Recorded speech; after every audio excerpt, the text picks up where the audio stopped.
Hello. Amit भैया, मैं तनुज बोल रहा हूँ, News 24 सच तक भारत से।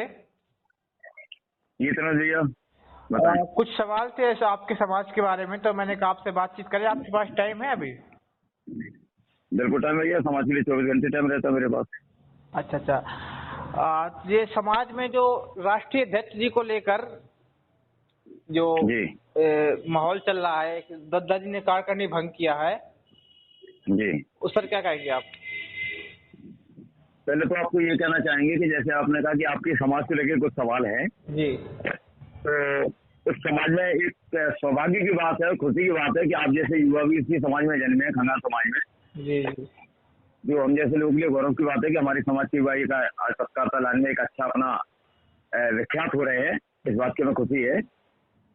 रही बात सामाजिक संगठन की, तो जो दद्दा जी ने कार्यकारिणी भंग की है जी, उसमें सबसे पहले हम इतना कहना चाहेंगे कि दद्दा जी ने जो विकास संघ को लेकर बात की है जी और जो विकास संघ की कार्यकारिणी भंग की है, जी तो एक लोकतांत्रिक तरीके से अगर देखा जाए तो ये बिल्कुल उचित नहीं है, क्योंकि कोई व्यक्ति जी किसी दूसरे व्यक्ति की कार्यकारिणी भंग कर नहीं सकता है। जी वो जिस संगठन के संरक्षक हैं, जी। अखिल भारतीय खंगार क्षेत्रीय महासभा के, वो उसको गठित कर सकते हैं, वो उसको कार्यकारिणी को भंग कर सकते हैं, वो नहीं बना सकते हैं, फेरबदल कर सकते हैं, वो उसको उनको पावर है। जी अब जैसे कि मेरा बुंदेलखंड मंच है, जी बुंदेलखंड मंच हमारे साथ जितने युवा थे सबने अपने खून पसीने का पैसा खर्च किया, उन्होंने इसका रजिस्ट्रेशन करवाया, उन्होंने बनवाया इसको। जी अब अगर कोई व्यक्ति समाज का कहे कि मैं उनकी कार्यकारिणी की भंग करता हूँ, जी तो ये उचित नहीं है। ना वो भंग कर सकते हैं, ना ही उनको कोई पावर है। जी तो जो अखिल भारतीय खंगार क्षेत्रीय महासभा है वो समाज में एक अलग चीज है।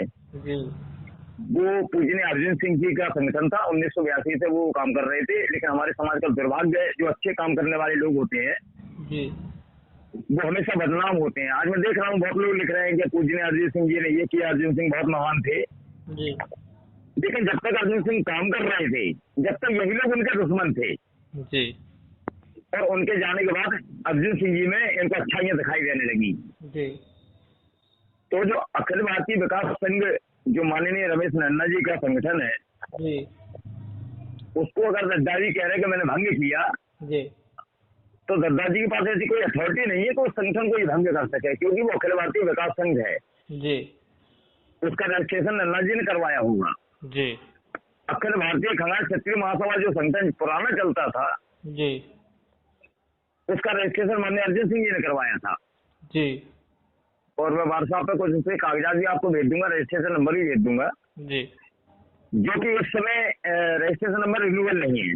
जी काफी साल पहले वो रजिस्ट्रेशन खत्म हो चुका था। जी। तो आज इस समाज में जो भी राष्ट्रीय अध्यक्ष बनना चाह रहे हैं, तो मैं उनसे पूछना चाहता हूँ कि 1982 से लेकर अभी तक जितने भी राष्ट्रीय अध्यक्ष बने, अर्जुन सिंह जी ने काम किया था चंदेरी की, उन्होंने पहल की। चंदेरी को उन्हें बताया कि चंदेरी हमारी जगह है, हमारा किला है। जी गलकुंडार को माननीय अर्जुन सिंह जी ने बताया था कि ये हमारी विरासत है। जी 2018 में दद्दा मलखान सिंह जी ने मूर्ति लगवाई, तो उन्होंने भी अच्छा काम किया। जी उसके पहले माननीय पिंडारी जी ने राजनाथ सिंह को बुलाया और एक अपना जो कार्यक्रम होता है, इसको सरकारी कार्यक्रम उन्होंने घोषित करवा दिया। सरकारी खर्चे पे कार्यक्रम होता है, तो उन्होंने भी अच्छा काम किया। जी इसके बाद नन्ना जी को बनाया गया। नन्ना जी ने भी अपने कार्यकाल में एक कुंड का सुंदरीकरण हो गया, या मंदिर को ले लीजिए, या वहाँ रुकने की जगह या शौचालय वगैरह, ये नन्ना जी के कार्यकाल में हुआ। जी तो काम अपनी जगह सभी ने अच्छा किया। लेकिन अगर कोई ये कहे कि मैं समाज का शुभचिंतक हूँ, समाज का मैं नेता हूँ, मैं समाज के लिए चिंतित हूँ, तो यहाँ पर ये सारे लोग गलत हैं। जी ये सभी लोग अपने लिए चिंतित हैं जी कि मुझे सम्मान कब मिलेगा, मेरे पीछे समाज कब चलेगा, जी मैं अपनी पार्टी को कैसे दिखा पाऊंगा कि मेरा समाज मेरे साथ है। तो ये जितने भी लोग उठापटक जो हो रही है, ये सिर्फ इनके लिए हो रही है, इनका स्वार्थ इसमें सिर्फ हो रहा है। जी बताइए, समाज के लिए इनको कोई दिक्कत नहीं है ना, समाज के लिए ये चिंतित है। कौन चिंतित है समाज के लिए? मुझे एक राष्ट्रीय अध्यक्ष का नाम बताइए। अभी काफी समय से पत्रकारिता कर रहे हैं, जितने भी घटनाएं होती है, घटनाक्रम हमारे बुंदेलखंड में भी होते हैं। राष्ट्र माना होता है, बहुत बड़ा राष्ट्र है भारत देश। जी भारत देश में 28 प्रांत है और 8 केंद्र शासित प्रदेश है। 28 और 8 36। जी मुझे एक राष्ट्रीय अध्यक्ष आप इंटरव्यू लेके इतना बता देना कि भारत देश में कितने जिले हैं, जी कितने प्रदेश है और कहाँ का तुमने आज तक कार्यकारिणी गठित की। जी वो कोई भी राष्ट्रीय अध्यक्ष हो, वो तो छोड़ खदानी अंत न जाने एक बुंदेलखंड में कहावत चलती है, वो वाली कहावत ये लोग सिद्ध कर रहे हैं। बकाया समाज से वर्तमान में किसी को कोई लेना देना नहीं है। हर राष्ट्रीय अध्यक्ष एक पार्टी में सकते है। जी गद्दा मलकान सिंह जी पहले भारतीय जनता पार्टी में रहे, फिर वो कांग्रेस में चले गए। जी नन्ना जी भारतीय जनता पार्टी में, जितने राष्ट्रीय अध्यक्ष है वो अपनी अपनी पार्टी में सकते हैं। अच्छा सर जी, अब वैसे अगला राष्ट्रीय अध्यक्ष कौन होगा महासभा का दद्दा जी की ओर से, आपके नजरों में कौन होगा? देखिए, कहते हैं कि पूत के पांव पालने में दिखाई दे जाते हैं। पूत के पांव पालने में दिखाई दे जाते हैं। ये पूत है कि सपूत है कि क्या है कि कपूत है। तो हमारे बनाने से राष्ट्रीय अध्यक्ष नहीं बनेगा जी, दद्दा जी के बनाने से राष्ट्रीय अध्यक्ष नहीं बनेगा जी। जो होनहार होगा, जो समाज के लिए चिंतित होगा। नहीं, दद्दा जी ने तो कहा ना कि 29 जनवरी को चंदेरी में कार्यकारिणी गठित की जाएगी और राष्ट्रीय अध्यक्ष जी का ऐलान होगा। तो भैया, दद्दा जी के करने से क्या राष्ट्रीय अध्यक्ष का ऐलान हो जाएगा? क्या दद्दा जी जिसको बता देंगे उसी को हम लोग स्वीकार कर लेंगे क्या? दद्दा जी कहते समाज मैंने अपना संरक्षक मानती है, मैं समाज से चिंतक हूँ। नहीं, दद्दा जी को संरक्षक मानते हैं हम लोग, इसमें कोई दौरा नहीं है। दद्दा जी को संरक्षक मानते हैं, इसमें कोई दौरा नहीं है। दद्दा जी हमारे पूजनीय, इसमें कोई दौरा नहीं है। दद्दा जी के सम्मान करते हैं। लेकिन दद्दा जी वर्तमान की राजनीतिक भागीदारी में जो सामाजिक उसमें जो दखल कर रहे हैं, ये दद्दा जी को नहीं करना चाहिए। अगर दद्दा जी को इतने समाज की चिंता थी तो 2018 में दद्दा जी राष्ट्रीय अध्यक्ष बने थे, तो उन्होंने पद को छोड़ दिया था। तुम्हें चिंता थी, आप हमारे संरक्षक है, तो हमारे राष्ट्रीय अध्यक्ष बने रहते, आप कुछ करके दिखा देते समाज के लिए। फिर आपने क्यों पद छोड़ दिया था कि मुझे पद से मुक्त होना चाहता हूँ, मैं इनको बनाना चाहता हूँ? अरे दद्दा जी और माननीय क्या नाम पेंडारी जी ने तो रमेश खन्ना जी को बनाया था। जब आपको अच्छा लगा जाए, बुराई क्यों नजर आ रही है आपको? दिक्कत कहाँ हो रही है आपको? कहाँ बुराई नजर आ रही है? क्यों बुराई नजर आ रही है? जी। अच्छा सर, एक सवाल ये है कि जब से देश आजाद हुआ तब तक खंगार समाज को अभी तक राजनीतिक भागीदारी आखिर क्यों नहीं मिली? आप हमेशा कहते हैं कि बुंदेलखंड में खंगार समाज का वोट लगभग 5.6 लाख से अधिक है, फिर आखिर राजनीतिक भागीदारी क्यों नहीं मिल रही है? देखिए, राजनीतिक भागीदारी इसलिए नहीं मिल रही है कि जितने भी समाज के जो अगुवाकार हैं, समाज के लिए कोई काम नहीं कर रहा है। मैं पुनः एक बार फिर कहूंगा आपसे कि समाज के लिए कोई काम नहीं कर रहा है। हर व्यक्ति अपने लिए काम कर रहा है, वो किसी न किसी राजनीतिक पार्टी से जुड़ा हुआ है। मान लीजिए मैं आपसे जुड़ा हूँ जी, और मैं आपके चैनल का पत्रकार हूँ छोटा सा जी। मैं अपनी समाज की बात करता हूँ कि मैं अपनी समाज की बहुत चिंता करता हूँ, और मैं अपनी समाज की कोई रिपोर्ट लेके आपके पास गया, हमारी समाज का यहाँ गलत हुआ है, आप इसको चैनल पे चला दो। आपने मना कर दिया कि नहीं, ये चैनल पे नहीं चलेगा। हम कह रहे चलाओ, आप कह रहे हम आपको नौकरी से निकाल दें, हम बोले मत चलाओ, हमें नौकरी पे रखे रहो, मत चलाओ। तो यहाँ हमने समझौता कर लिया अपने समाज के साथ में। जब हमारे समाज के जितने भी नेता हैं, वर्तमान में जितने भी नेता आपकी निगाह में हैं, मुझे एक नेता का नाम बताइए समाज के लिए काम कर रहा है। कोई भारतीय जनता पार्टी के लिए काम कर रहा है, कोई कांग्रेस पार्टी के लिए काम कर रहा है, कोई बहुजन समाज पार्टी के लिए काम कर रहा है, कोई समाजवादी पार्टी के लिए काम कर रहा है, कोई अपना दल के लिए काम कर रहा है, कोई सुभाष पार्टी के लिए काम कर रहा है। जब तुम काम पार्टियों के लिए कर रहे हो तो भैया समाज आगे कैसे बढ़ेगी और समाज को राजनीतिक भागीदारी कैसे मिलेगी? जैसे कि हर समाज में एक एक महापुरुष जन्मे हैं। अपना दल में सोनलाल पटेल जी थी, निषाद समाज में संजय निषाद जी हैं, राजवा समाज में मानव प्रकाश राजगर जी हैं, महेंद्र राजगर जी हैं, कुशवाहा समाज में बाबू सिंह कुशवाहा जी हैं। तो हर समाज में एक एक महापुरुष जन्मे हैं, और उन महापुरुषों का इतिहास देखना, उन्होंने अपने समाज के लिए अपना झंडा बैनर तैयार किया। उन्होंने अपने समाज के लिए एक छोटा सा घर बना दिया, बल्कि झोपड़ी बना दी, और उन्होंने ये सिखाया कि अपनी झोपड़ी में रहना। पुराने महलों में रहोगे तो आपको झाड़ू लगाना पड़ेगी। और आज उनका झंडा बैनर तैयार हुआ, तो आज उनकी राजनीतिक भागीदारी हो गई है। हमारे समाज में देश आजादी से लेकर आता है ऐसा कोई नेता नहीं जन्मा है जिसने समाज को अपना झंडा, अपना बैनर थमाया हो जी कि कभी सपा की टोपी पहना देते हैं, कभी बसपा की पहना देते हैं, कभी कांग्रेस की, कभी अपना दल की, लोग टोपी पहनाते घूम रहे हैं। जी तो भैया आप अपने खेत में जब तक बखर नहीं चलाएंगे तनुज जी, जी जी आपकी फसल पैदा नहीं होगी। जी वो आपकी फसल कहलाई जाएगी। भले आपके पास 1 बीघा खेती है, लेकिन 1 बीघा खेती के मालिक तो आप है ना। जी। अच्छा सर, सवाल ये रहते हैं कि जब तमाम लोग ये कहते हैं कि जब हम हर पार्टी में जाएंगे तो तभी समाज को राजनीतिक भागीदारी मिलेगी ना, हर पार्टी में जब जाएंगे। हर पार्टी से आप जाइए। जी जैसे कि आपने देखा होगा कि अभी घर परिवार वाले हैं, जी आप सब्जी मंडी जाते हैं सब्जी खरीदने, जी आप पहुंचे, किसी से पूछा भैया आलू क्या भाव है, उसने कहा भैया 20 रुपए किलो। जी आप थोड़े और आगे बढ़ गए, उसने कहा 18 रुपए किलो। और आगे बढ़ गए 17 रुपए किलो। तो ये आपको सस्ता देगा, उसी से खरीद के लाओगे आप। जी लाओगे ना। बिल्कुल। फिर होता है किसान। जी किसान अपनी फसल लेके जाता है मंडी में। जी वो गेहूं लेके गया, किसने का 25 रुपए किलो खरीदेंगे, किसने का 26, किसने का 27, किसने का 28। तो हर किसान के पास गया ना, जी हर मंडी के व्यापारी के पास में गया किसान। तो जिसने अच्छे मूल्य दे दिए वो खुद देख के चलाएगा। और एक समझदार किसान की यही वो होती है परिभाषा।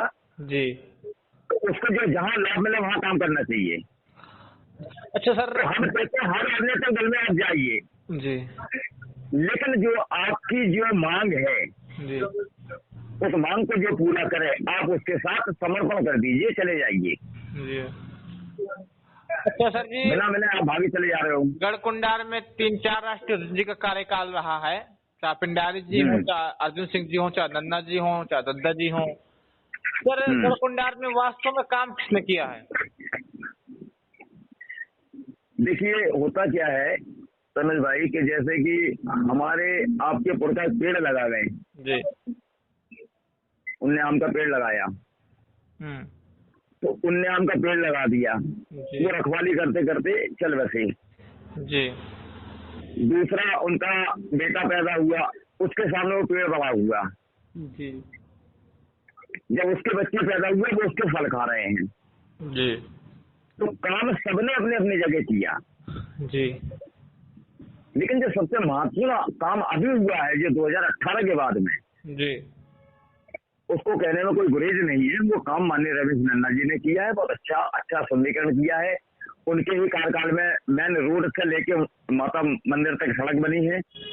उनके ही कार्यकाल में वहाँ पर रुकने की प्रतीक्षालय वो वगैरह बने हैं, रूम बने हैं। उनके ही कार्यकाल में वहाँ पर ये शौचालय वगैरह बने हैं, स्नान घर बने हैं। उनके ही कार्यकाल में कुंड का सुंदरीकरण हुआ है। उनके ही कार्यकाल में भव्य मंदिर का निर्माण हुआ है। तो सबसे ज्यादा अगर किसी ने काम किया है तो माननीय रमेश नन्ना जी ने किया। इसके अलावा काम सबने अपनी अपनी जगह किया है। अच्छा सर, बुंदेलखंड में खंगार आरक्षण का मुद्दा ये क्या है, बहुत चलता रहता है, इसका पूरा मेन रीजन क्या है? खंगार आरक्षण का मुद्दा ऐसा कि ये सरकार की देन है जी। सरकार ने हमें को खंगार बना रखा है, हमें को आरक्षण बना दिया है। 1995 में महोबा जिला जो था तब हमीरपुर जिला नहीं था, हमीरपुर जिला था, महोबा जिला नहीं था। 1995 में महोबा जिले का गठन हुआ था। समाजवादी पार्टी की सरकार थी। जब 1995 में महोबा जिले का गठन हुआ तो शायद मैं भूल रहा हूँ कि समाजवादी पार्टी की सरकार थी या बसपा की, इन दो में से एक सरकार थी। उसी समय आपके उसके बाद बहन जी के कार्यकाल में छत्रपति साहू जी नगर चित्रकूट को बनाया गया था। 1995 में महोबा जिला अलग हुआ था। तो महोबा जिला उस समय बैकवर्ड में आता था। 2004 में उसको अचानक सामान्य में कर दिया गया। तो वही नदी है, वही खेत है, वही खलिहान है, वही सड़क है।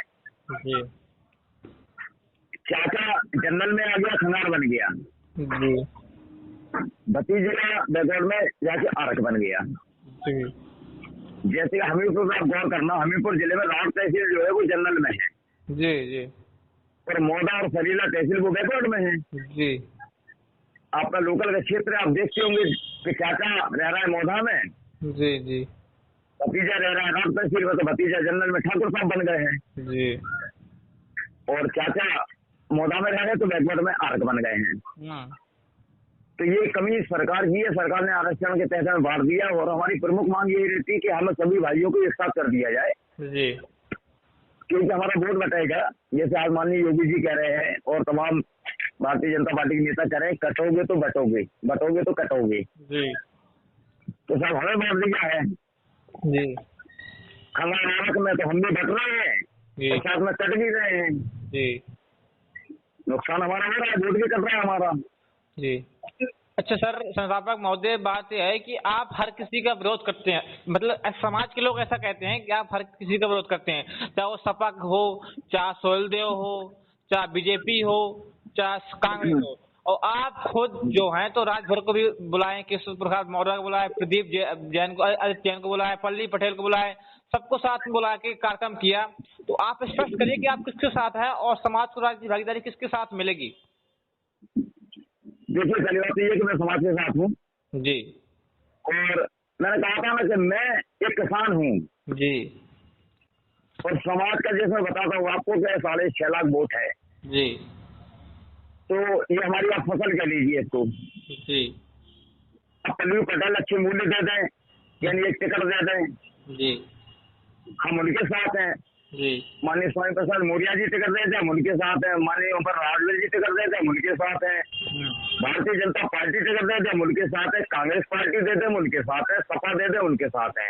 रही समाजवादी पार्टी की बात, तो समाजवादी पार्टी ने खंगार समाज को 2016 में आरक्षण देने से मना कर दिया था बैकवर्ड में कि खंगार समाज को बैकवर्ड का आरक्षण नहीं मिलेगा। और रामाश्री वर्मा जी उस समय मंत्री थे, ये पेपर कटिंग आपको भेज देंगे, तो उसमें कहा गया था कि खंगार जनरल जाति में आते हैं और बुंदेलखंड में खंगार आरक अरकवंशी बहुल्य संख्या में पाए जाते हैं जी। तो शायद माननीय रामाश्री वर्मा जी को उस समय ध्यान नहीं होगा कि आरक आज भी बैकवर्ड में है, उस समय बैकवर्ड में था। अरकवंशी आज भी बैकवर्ड में, उस समय बैकवर्ड में था। लेकिन खंगार उस समय भी जनरल में था, आज भी जनरल में है।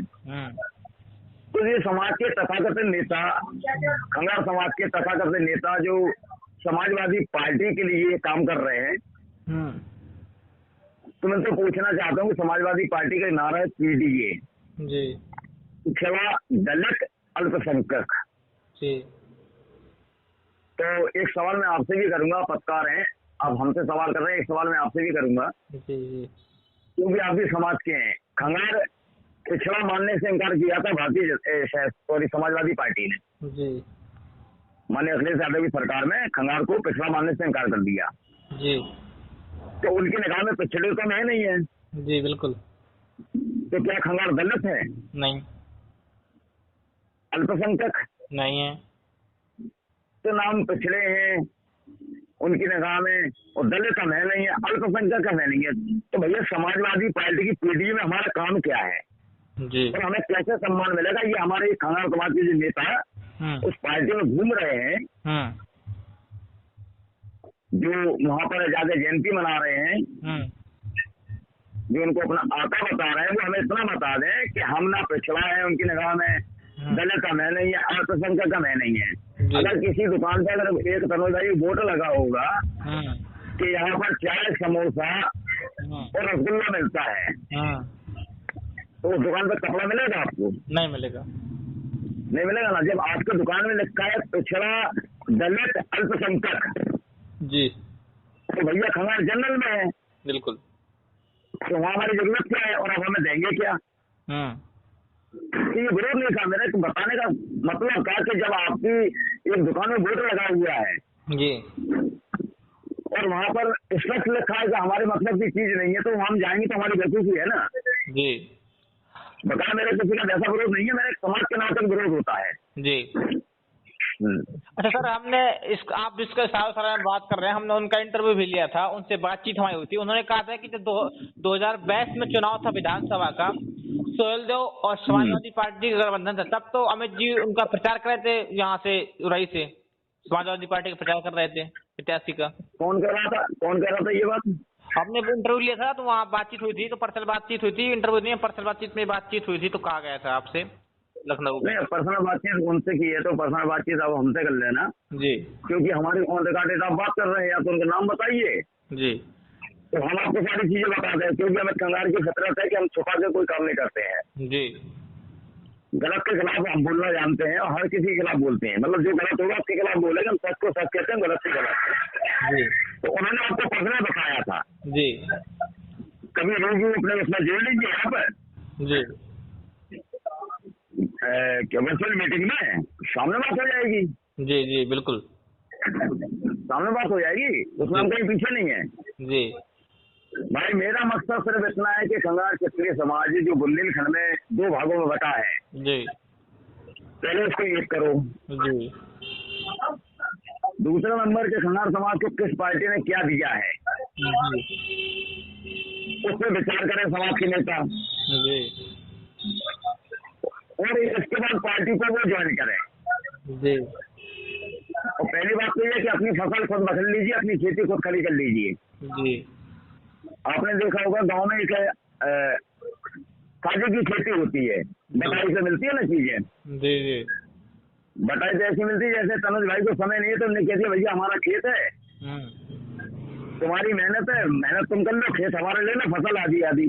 बिल्कुल तो भैया हमारा वोट है, तुम्हारी पार्टी है, जी मेहनत हम कर लेंगे, तो यार भैया टिकट भी तो आधे आधे कर लो, जी जी टिकट भी आधे आधे कर लो, इसमें दिक्कत क्या है, आधे ना करो। बुंदेलखंड में 19 विधानसभा है, जी 19 क्षत्रिय आरक हमारे भाई है, जो हम दोनों मिलके 6.5 लाख वोट डालते हैं 19 विधानसभा में, जी तो कम से कम 2 विधानसभा का तो हमारा अधिकार है ना। बिल्कुल तो ये खंगार समाज के नेता साझे की खेती क्यों नहीं करते हैं, जी बटाई की बात क्यों नहीं करते हैं, गुलामी की बात क्यों करते हैं? तुम्हारी जेब गर्म हो गई, तुम्हें गाड़ी मिल गई, तुम्हें पैसा मिल गया, तुम्हें खाना मिल गया, जी तो समाज के बाद बैठते रहोगे क्या जिंदगी भर? जी अरे हम भी तमाम नेताओं के पास गए, मैं अपनी बात रखी कि भैया हमारी समाज अगर आप टिकट दो तो हम आपके साथ है, नहीं तो नहीं है। जी सब नेताओं से मिलना भी चाहिए भाई। होता क्या है, आप क्या ईश्वर न करे किसी की तबीयत खराब है, एक डॉक्टर को दिखाओगे आराम मिलेगा, दूसरे बार जाओगे या नहीं जाओगे? बिल्कुल जाएंगे बिल्कुल। वहाँ आराम नहीं मिलेगा तो बड़े डॉक्टर को रेफर करेगा, कोई झांसी, ग्वालियर, फलनी, दिल्ली उन्नी की बम्बई। बिल्कुल अब हमारे समाज में ऐसे ऐसे नेता आ रहे, बोले अमित खंगार हर जगह जाता है, जी तो भैया हमारा मर्ज है, हमारे समाज को राजनीतिक भागीदारी नहीं मिली है, जी तो उस मर्ज को खत्म करने के लिए हमारे डॉक्टर से संपर्क करेंगे, जो मर्ज खत्म कर देगा वही हमारे अच्छा डॉक्टर है। बिल्कुल तुमको अपने परिवार के लिए, लोगों के लिए ना घूमते आ रहे हो, झोला छाप से इलाज क्यों नहीं करा लेते गाँव में? बिल्कुल बिल्कुल फिर नहीं करवाएंगे आपको, क्योंकि अपना आदमी सही कराना है। चलिए सर, वीडियो लंबा हो रहा है, आपका बहुत बहुत धन्यवाद। ये थे अमित खंगार जी, बुंदेलखंड खंगार मंच संस्थापक।